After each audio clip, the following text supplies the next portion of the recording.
Welcome to the Slop Farm. Enjoy the video. In this video, I will explain how to remove a Silverado hood.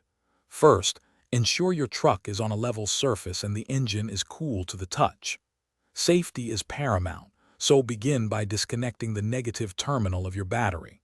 Next, gather your tools. You'll need a socket wrench, a flathead screwdriver, and possibly a trim removal tool. Having a helper is also crucial for this task, as the hood is heavy and awkward to handle alone. Now, let's disconnect the various components attached to the hood.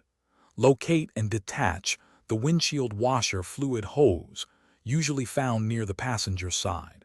Next, unplug any electrical connectors for hood lights or sensors. These often have small tabs to press. If your Silverado has hood insulation, gently remove the retaining clips.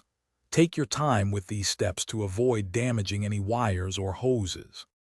With all connections detached, it's time for the main event, removing the hood. This is absolutely a two-person job. Position one person on each side of the hood, ready to support its weight. Using your socket wrench, carefully unbolt the hinge bolts that secure the hood to the truck's body. Once all bolts are removed, slowly and simultaneously lift the hood straight up and away from the vehicle, ensuring it clears all obstacles.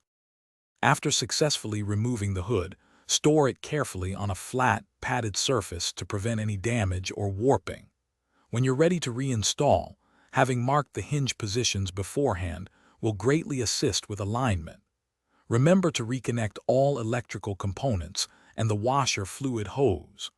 Always double-check all connections and hinge bolts to ensure the hood is securely fastened before driving.